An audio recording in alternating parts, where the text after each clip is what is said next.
And welcome to another edition of What We Should Know, coming to you from Cambridge Community Television in Cambridge, Massachusetts. Thanks ever so much for joining us today. Those of you who were at our program last week reminded of the discussion about the justification of people defending themselves in cases of government violence against them. In particular, we took the position of Georg Elsner, who attempted to assassinate Hitler in Germany very early in the war. In 1937 or 38, Elsner attempted to kill Hitler. This was particularly opportune because the massive slaughter that took place against Russia, against France, against peoples of Poland and Eastern Europe, particularly Ukraine, had not taken place. There were other assassination attempts, as we will remember, but these were generally organized by people within the military who saw very late in the war the obligation to save a just peace, or a peace in favor or favoring Germany in light of the horrific crimes that it had committed. This did not take place, but the attempt on Hitler's life, I believe there was one, perhaps two attempts late in the war, both of them to no avail. What we will be speaking about today is the massive amount of violence put forth by the United States, paramilitary organizations, secret services, CIA, and against the people of the United States in the form of torture, and in the form of torture and killings, wars to advance the American political agenda. These wars are ongoing. They have a long history. We'll be looking at the history of these, and at the end of the program we will be taking a look at the fact of how the people in other countries have found and utilized the right to defend themselves against unjust governments. So first let's review and get a look at Georg Elsner. Georg Elsner, a German worker,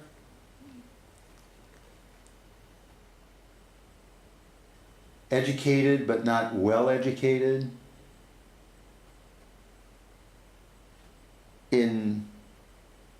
born in January of 1903, was a German worker who planned and carried out, thanks to Wikipedia, this information, planned and carried out an elaborate assassination attempt on Adolf Hitler and other high-ranking Nazi leaders on 8th of November 1939. The 8th of November is an interesting date in German history. It is the date of the Crystal Night, actually the pogrom, the initiation of massive killings against German citizens, particularly those of minorities, Jews and also socialists. The 8th of November is also the date in which the unification of Germany took place after the fall of the Berlin Wall. We will remember that. And the 8th of November is significant in other events we will be talking about a little later in the program. So Elsner undertook this effort to assassinate Hitler in November of 1939. I stand corrected in that. I believe I said 38. At a beer house in Munich. A time bomb that Elser constructed and placed near the speaking platform failed to kill Hitler and left, who left earlier than expected, but it killed 8 people and injured over 62 others. Elser was held as a prisoner for over 5 years until executed in Dachau. Many other individuals who had attempted to seek justification for the German people against this horrific Nazi regime were also killed in that late in that April of 1945, when Germany was approaching very rapidly the end of its horrific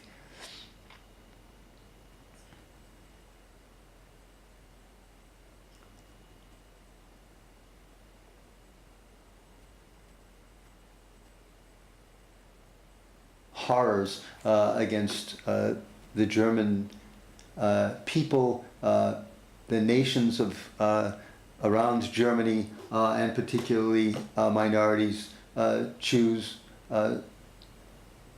socialists, political prisoners, the Sinti and Roma, who were gypsies. So we will skip information about his background, with the exception of the fact that his social life. In 1917, Elser worked half a year assisting in his father's business, seeking independence. He started an apprenticeship as a lathe operator in a smelter in Königsbrunn, but was forced to quit for health reasons. Between 1919 and 22, he was apprenticed to a master woodworker, George Sapper. And so Elser was a skilled woodworker.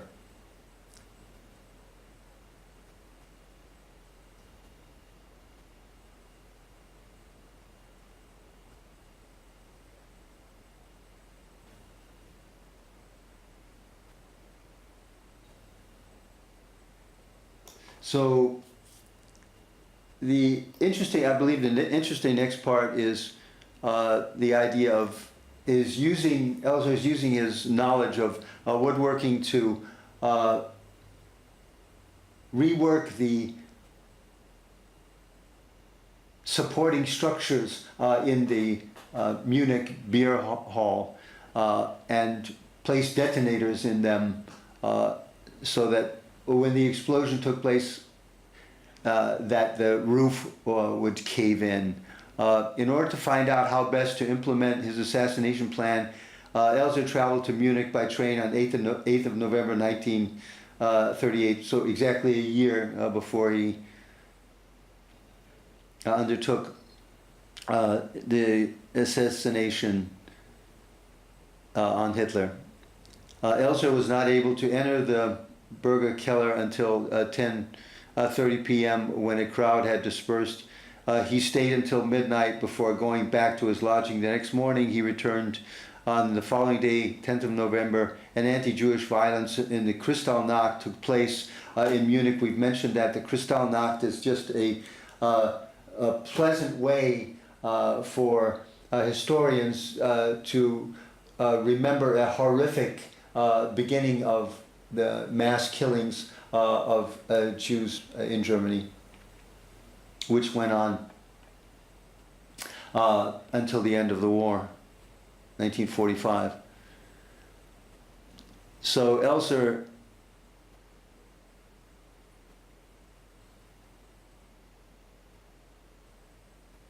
so it says here, security was relatively lax at the beer hall.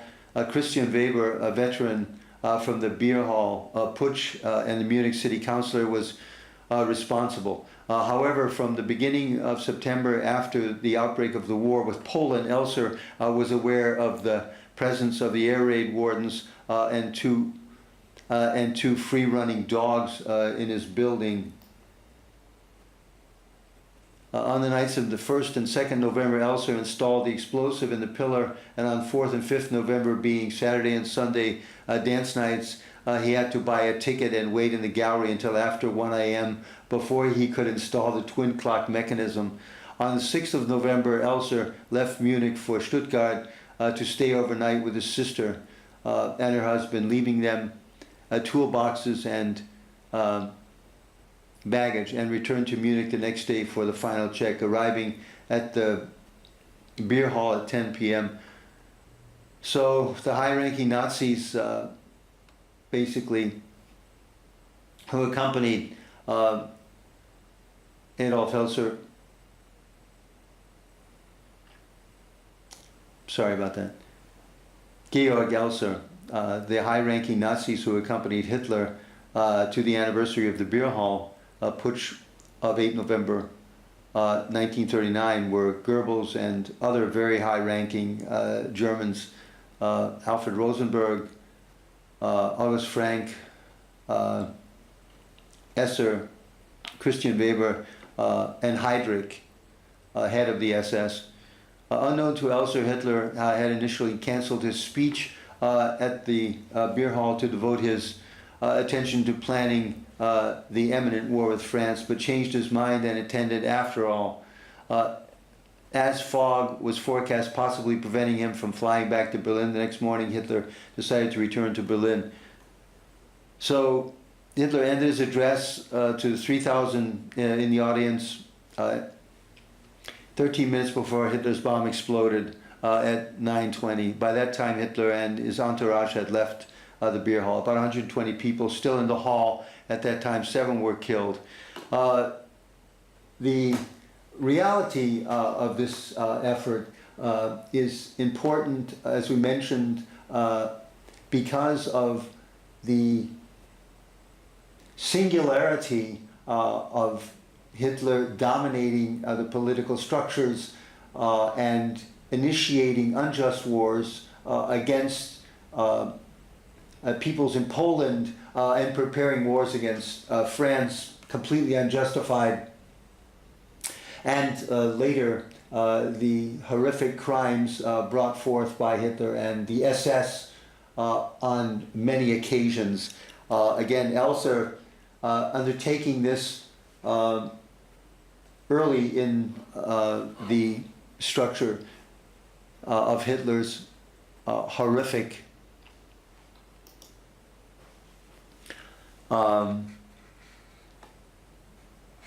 destructive path. We have decided to look at the assassination, and thank Wikipedia again, at the assassination attempt against Hitler and the unjust targeted killings used widespread by the United States against individuals who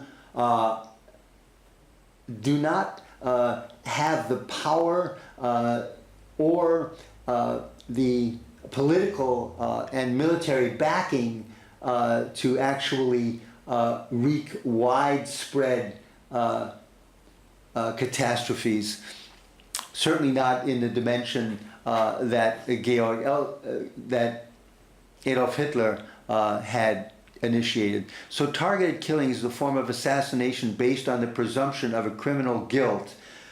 This again, it's interesting, criminal guilt, the idea of one, in the United States, of one having to be proven in a court of law that he's guilty of a crime before punishment takes place. Certainly before the punishment of taking that individual's life takes place. So the idea of declaring one-sided, an individual declaring someone guilty of a crime and then carrying out the punishment is nothing more than a kangaroo court. And we will be talking about later about a kangaroo court, basically what the criteria is of such an unjust structure. The enemies of an individual then determining that the individual is guilty of a crime without giving him or her the opportunity to come to his own defense. So targeted killings were employed extensively by death squads in El Salvador, Nicaragua, Colombia. The use of targeted killings we have below. This use of targeted killings by Israeli conventional military forces became commonplace after the Second Intifada, when Israel's security forces used the tactic to kill Palestinian opponents. Though initially opposed by the Bush administration, targeted killings became a frequent tactic in the United States government in the war on terror. Instances of targeted killings in the United States that have received significant attention include the killing of Osama bin Laden and of the American citizen Anwar al-Awlaki. The legality here in Wikipedia, we thank again for the opportunity to review this in a very concise manner through the information collected and edited by journalists and informed public at the Wikipedia site. The legality of a targeted killing is disputed. Some academics, military personnel, and officials describe a targeted killing as a legitimate within the context of self-defense. This is interesting, within the context of self-defense. The self-defense of what? We're speaking about the self-defense of a nation. The self-defense question is usually a question placed by an individual, his right to defend himself. A nation's right to defend themselves would usually be the case in a declaration of war. But this is, again, simply a nation deciding that its enemies can legitimately be eliminated simply because of the fact that they are enemies. The question of whether or not they are actually guilty of a crime is not put before any tribunal, but those who have the military power to assassinate someone and then call it a just killing. Others, including academics such as Gregory Johnson and Charles Schmidt's 26 members of Congress, some media sources, Scahill, Greenwald, Traub, civil rights groups like the American Civil Liberties Union, and ex-CIA station chief in Islamabad, Richard Grenier, have criticized targeted killings as a form of extrajudicial killings, which may be illegal when the United States and possibly under international law. In particular, preemptive self-defense cannot justify targeted killings outside armed conflict. Deliberating legal force may only be employed in such situations to protect the life from imminent and serious threats, not simply because someone, and this is the case with many of these assassinated targeted killings, an individual is singled out as being dangerous and singled out for assassination, and then is driving along a road somewhere in a truck, in a jeep, and then is attacked by a drone and then destroyed, or in a civil setting with his family somewhere. These are nothing more than killings. There is no justification, according to many whose names we have just read. There's no justification because there is no present danger. Anything could take place. An individual come to the conclusion that there are other ways to seek justice. He could die in another way. he could turn around and lead an exemplary life. Taking an individual's life in conditions or under structures in which he is not posing an imminent danger to an individual is, according to the names we have just listed, simply murder. So, Central and South America, these are basically the names of nations in which targeted killings have taken place and conditions under which they have taken place. We shan't read all of them here because of the large number of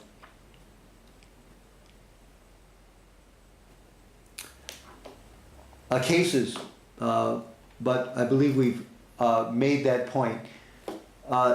In reference to the huge amounts of violence, we see that the United States believes in, well, the administration, the Obama administration and the Bush administration, and the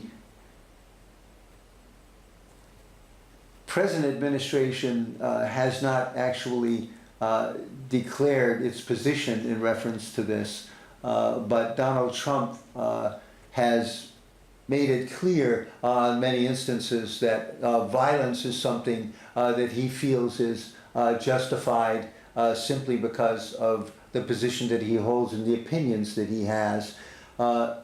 We are taking now this idea of extrajudicial killings and the general ideas of massive amounts of violence in the United States and looking at the question of torture as an instrument of power used by the United States against foreign nationals and against American citizens. Torture in the United States includes documented and alleged cases of torture both inside and outside the United States by members of the U.S. government, the U.S. military, U.S. law enforcement agencies, U.S. intelligence agencies, and healthcare services. While the term torture is defined in numerous places, including dictionaries and encyclopedias of various nations and cultures, the article addresses only those practices qualifying as torture under the definition of that term articulated in the codified statutory law, case law in the United States. After the U.S. dismissed the United Nations concerns about torture in 2006, one UK judge, United Kingdom judge, observed, America's idea of what is torture does not appear to coincide with that of most civilized nations. Definitely a criticism. The two-year study by U.S. independent group, the Constitution Project, concluded that it was indisputable that U.S. forces had employed torture as well as cruel, inhuman, and degrading treatment in many interrogations, that the nation's most senior officials bear ultimate responsibility for allowing and contributing to the spread of these techniques, and that there is substantial evidence that information obtained by these methods was neither useful nor reliable.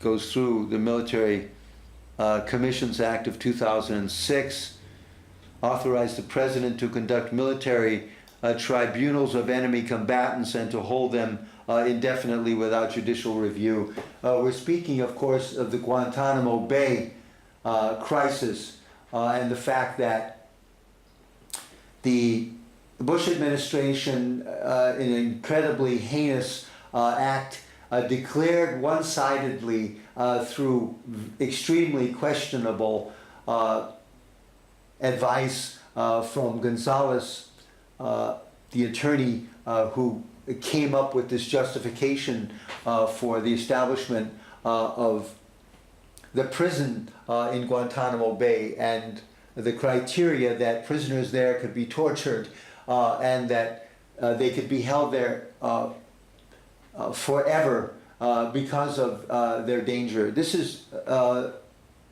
point of the ridiculousness of the danger of a single individual and the danger of that individual when incarcerated. The question of the violence done against prisoners as compared to the violence that prisoners as prisoners can do either to other prisoners or to the guards or to the nation holding these prisoners has to be kept in relation to the crimes that they have committed and the reality that individuals who are incarcerated have very limited means.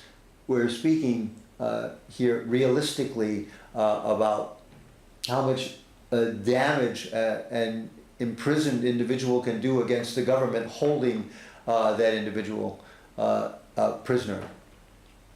But this was the justification that the Bush administration came up with this presently still in power, still intact Military Commissions Act of 2006 and the U.S. Army Field Manual, the prohibition under international law. This is interesting because it's a question of human rights. We'll read this text. It says, torture in all forms is banned by the 1948 Universal Declaration of Human Rights, which the United States participated in drafting. If the United States participated in drafting it and did not revoke it, then this is still in place. And then violating that statute that the U.S. agreed to could have legal consequences. And efforts have been made, apparently, by various governments to hold the United States accountable, particularly by nations whose citizens have been assassinated or tortured. The United States is party to the following conventions, international treaties that prohibits torture, such as the 1949 Geneva Convention, the American Convention of Human Rights, the International Covenant of Civil and Political Rights, the United States Convention Against Torture and Other Cruel, Inhuman, and Degrading Treatment or Punishment. It has neither signed nor ratified the Inter-American Convention to Prevent and Punish Torture. The international law defines torture during an armed conflict as a war crime. It also mandates that any person involved in ordering, allowing, or even insufficiently preventing and prosecuting war crimes is criminally liable under the command responsibility doctrine. So we see here that international law is very serious about a nation undertaking cruel and unjust punishment, torture, certainly assassination, and that the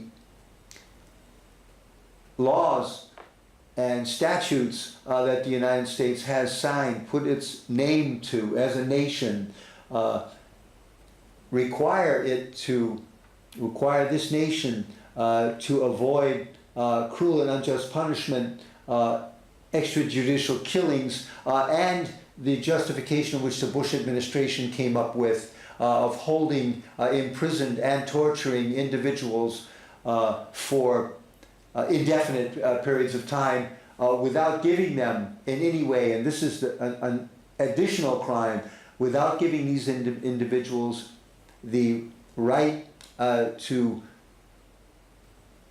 defend themselves in a court of law. It's also in violation to all of the United States statutes preventing a local, state, or federal government from incarcerating an individual without giving him the opportunity to a fair hearing in front of a judge, and in cases as well with a jury, and signifying the fact that these individuals have a right to testify and to defend in a court of law their actions and whether or not they were even involved in any of the accused acts. Let's get back to the historical practices here. Another case in the violence against individuals, particularly also Americans, in these instances.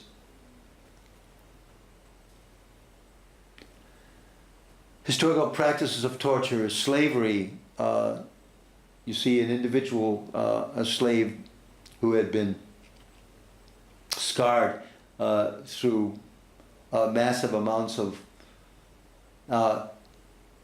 whipping, lynching, the killing of individuals, is an act of murder, torture, and mutilation carried out by crowds, primarily against African Americans. The form of mob violence and social control usually involving, but by no means restricted to, the legal hanging and burning of suspected criminals. Lynch law cast its pall over the southern United States from the mid-19th to the mid-20th centuries. Victims were usually black men, often accused of acting, I won't use that word, the documented murders of 4,743 people who were lynched in the United States between 1882 and 1968 were not often publicized. It is likely that many more unrecorded lynchings occurred during and after the period which influenced the Great Migration of 6.5 million African Americans away from the United States, away from the southern states. In the 1970s, a lynching site found in Noxubee County, Mississippi, a location central to the regional mob violence, belies the continuation of lynching as a torture method. Most lynchings were inspired by unsolved crime, racism, innuendo. 3,500 of its victims were African American. Lynchings took place in every state except 4, but were concentrated in the Cotton Belt. In every state but 4. Massachusetts certainly belongs to them with the witch hunts. The use of third-degree interrogation techniques in order to compel confession, ranging from psychological duress, such as prolonged confinement and extreme violence and torture, were widespread and considered acceptable in early American policing. World War II. During World War II, the U.S. military interrogated high-level Nazis at a secret camp outside Washington, D.C. The interrogations did not use physical torture, but did use psychological tricks.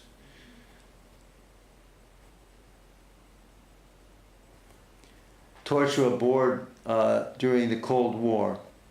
Torture abroad. Thank you.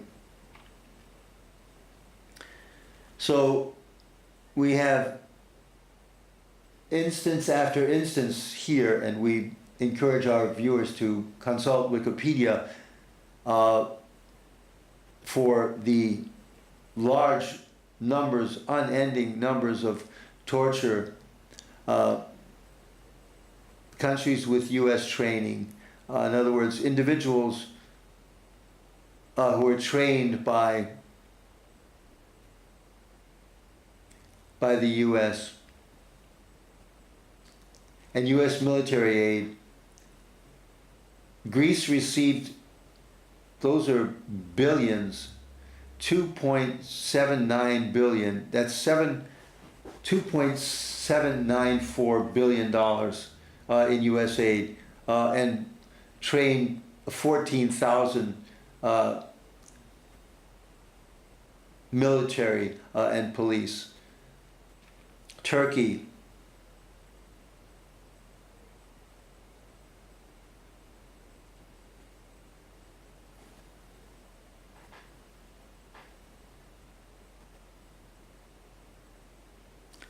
South Vietnam received military aid of $16 billion in military aid.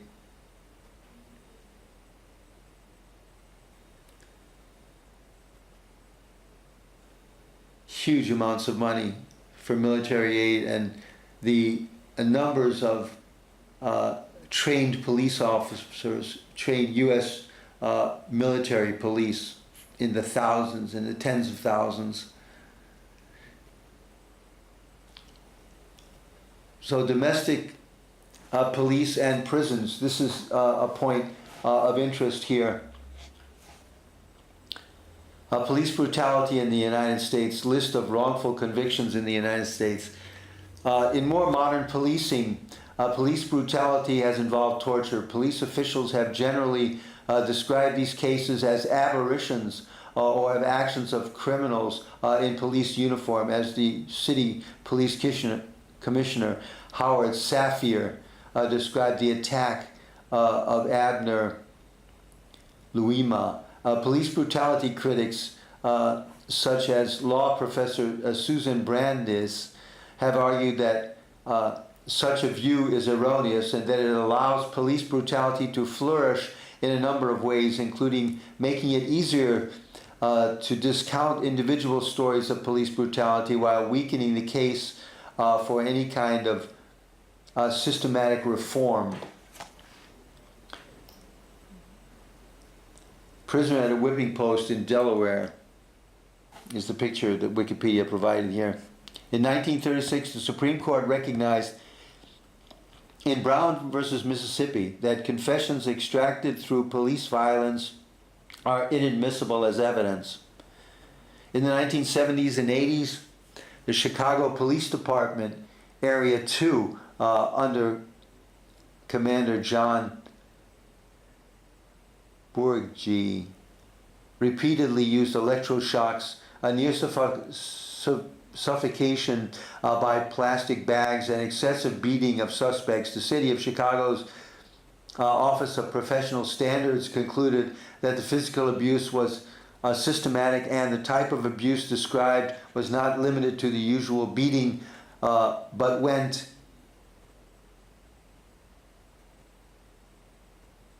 into such esoteric areas as psychological techniques and planned torture. So these are the continuing questions in the United States about prisoner abuse, about torture within the United States. The Angola prison from 1961 to 2001 states that slavery was commonplace in Angola, with perhaps a quarter of the population in bondage. Horrific states of affairs in nations. Let's see if Angola was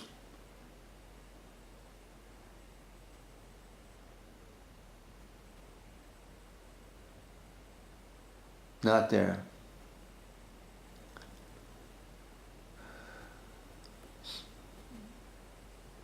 Prisoner abuse.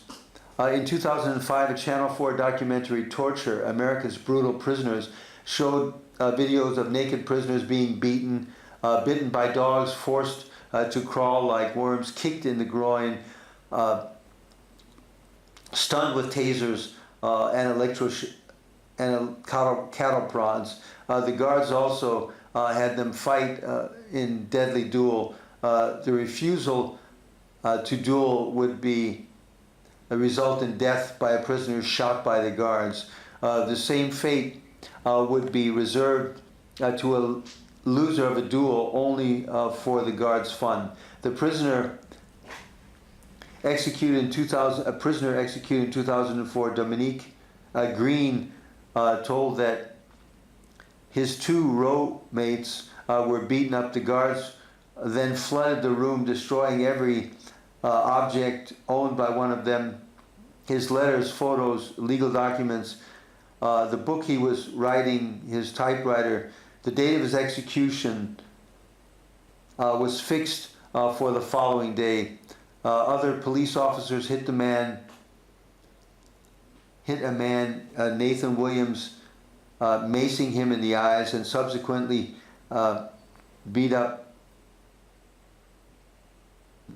The subsequently beat up resulted for him in a partial loss of sight. These are events after events documented in this Wikipedia article about the horrific amounts of violence perpetrated against prisoners in detention at the hands of American either police officers or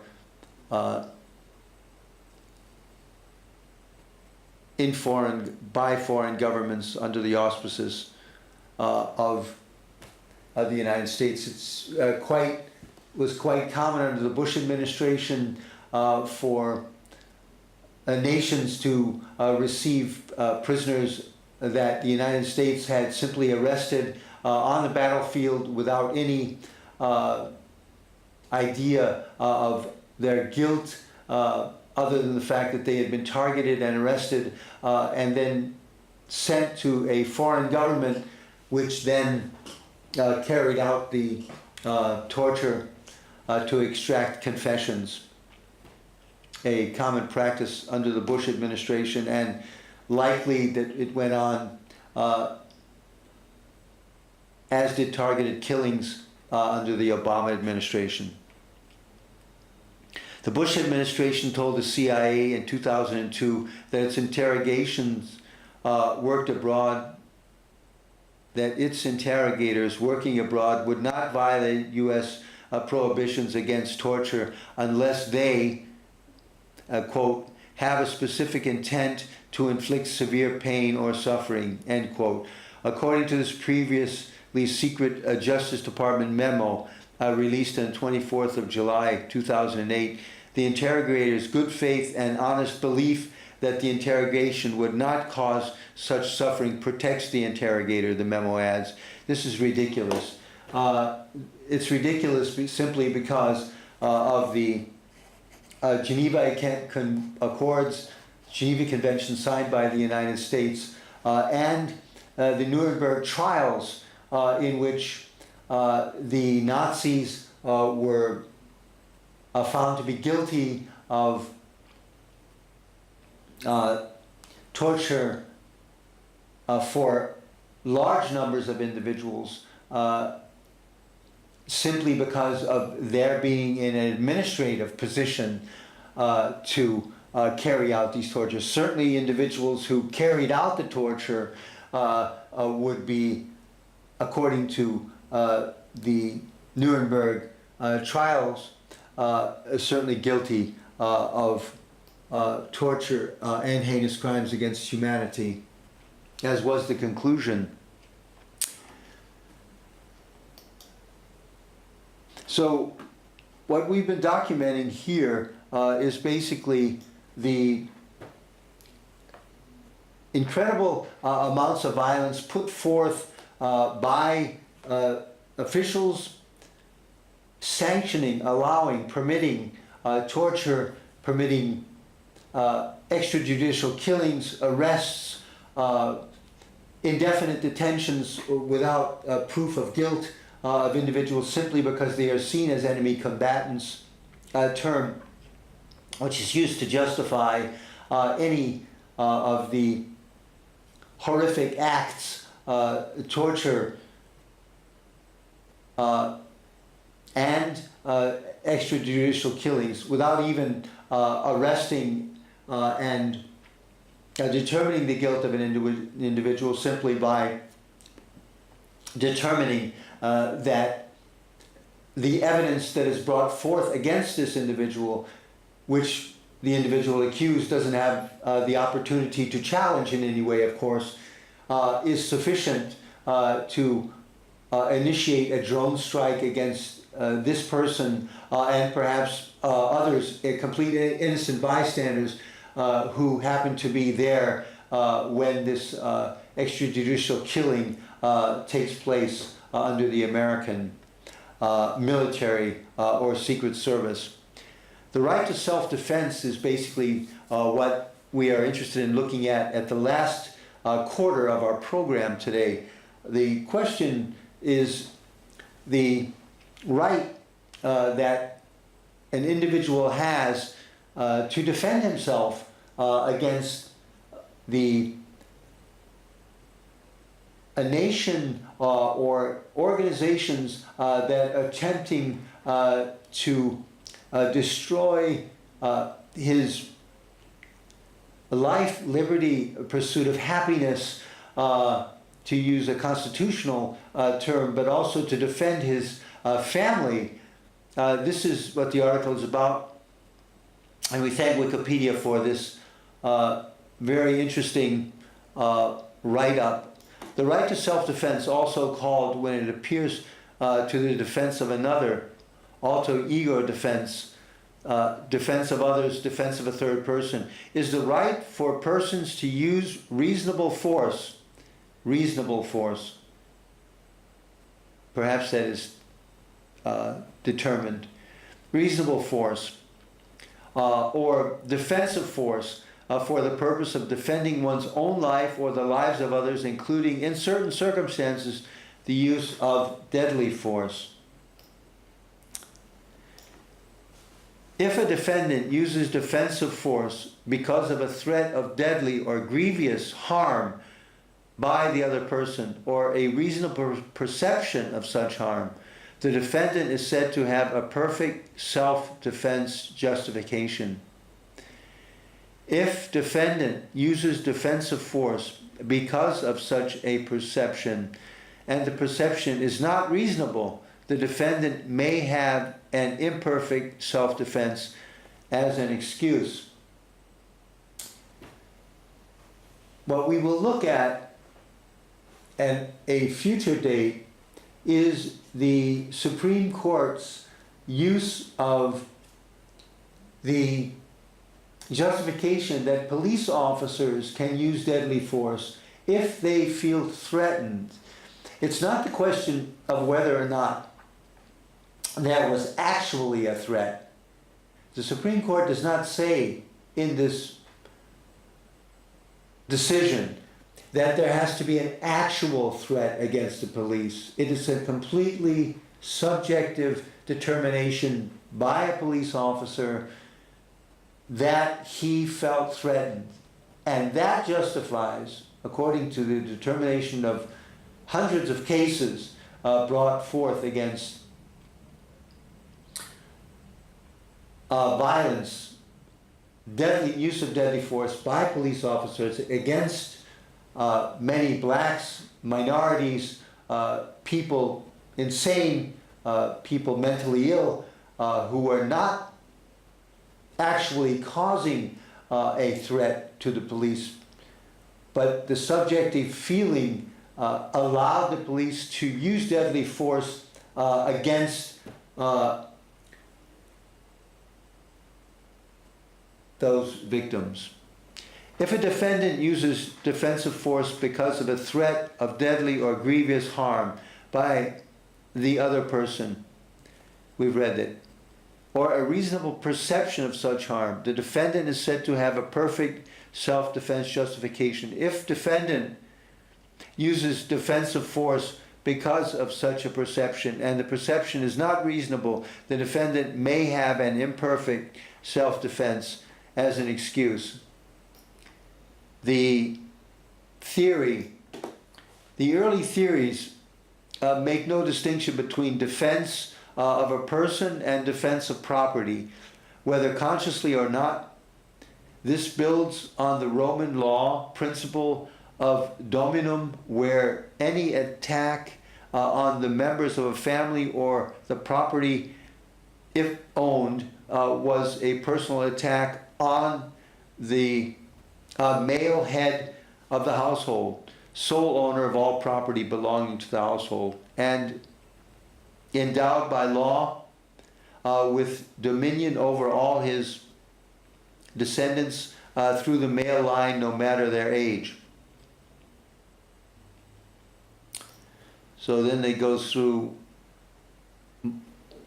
various interpretations over time.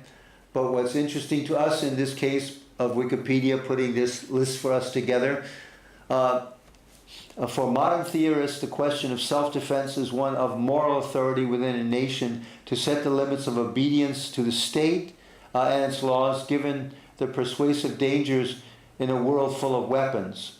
In modern society, states are increasingly delegating or privatizing their coercive powers to corporate providers of security services, either to supplement or replace components within the power hierarchy. The fact that states no longer claim a monopoly to police within their borders enhances the argument that individuals may exercise a right of privilege to use violence in their own defense. Indeed, modern libertarianism criticizes the majority of laws as intrusive to personal autonomy, and in particular argues that the right to self-defense from coercion, including violence, is a fundamental human right, and in all cases, with no exception, justifies all uses of violence stemming from this right, regardless of whether in defense of a person or property. In this context, the Universal Declaration of Human Rights states, "No one shall be subjected to arbitrary interference with his privacy, family, home, or correspondence, or to attacks upon his honor and reputation. Everyone has the right to the protection of law against such interference of attacks." It's interesting that this position is brought forward, and we would like to emphasize that the usurping of rights by governments, particularly our own, against its citizens or against those that the government has arbitrarily, using the term arbitrarily because there may not, if there is no proof, if the evidence is not weighed in court so that the accused has the opportunity to defend himself against the accusations, then this criteria is legally binding. And again, no one shall be subjected to arbitrary interference with his privacy, family, home, or correspondence, nor to attacks upon his honor and reputation. Everyone has the right to the protection of law against such interference or attacks. And the question could be by any form of person or government. The inclusion of defense of one's family and home recognizes the universal benefit claimed to stem from the family's peaceable possession of private property. Defense of others. The rules are the same when force is used to protect another from danger. Generally, the defendant must have a reasonable belief that a third party is in a position where they have the right to self-defense. For example, a person who unknowingly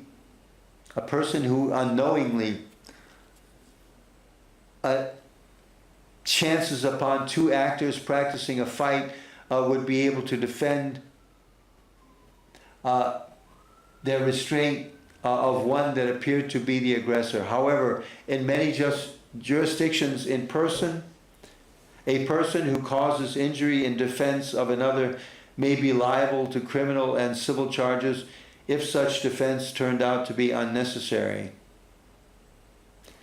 It's interesting here at this position in the last few minutes of our program today that the United States government has turned this position on its head. The position given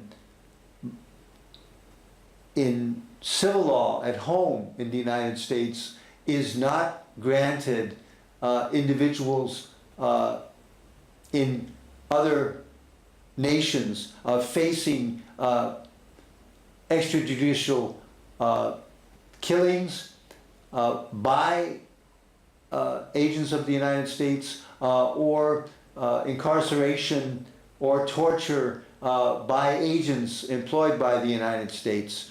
and we read this again. The rules are the same when force is used to protect another from danger. Generally, a defendant must have a reasonable belief that a third party is in a position where they have the right to self-defense. For example, a person who unknowingly chances upon two actors practicing a fight would be able to defend their restraint of one that appeared to be the aggressor. However, in many jurisdictions, a person who causes injury in defense of another may be liable to criminal and civil charges if such defense turned out to be unnecessary. That is the position taken in this Wikipedia article. I'd like to thank our audience again at the close for the extension of our program, our recent program last week regarding individuals who use the right to defend themselves in efforts to assassinate someone who is in a position to use massive amounts of violence. A person such as Hitler or the head of state used massive amounts of violence against its own people or against a minority of its people or against foreign peoples, such as wars conducted by a nation where no justification can be found. Thanks again for joining us at this station, Cambridge Community Television, for this program and the two previous programs in reference to justice and the right of self-defense by individuals within the United States as an international agreement signed by Geneva. Thanks for joining us and a pleasant week. Goodbye.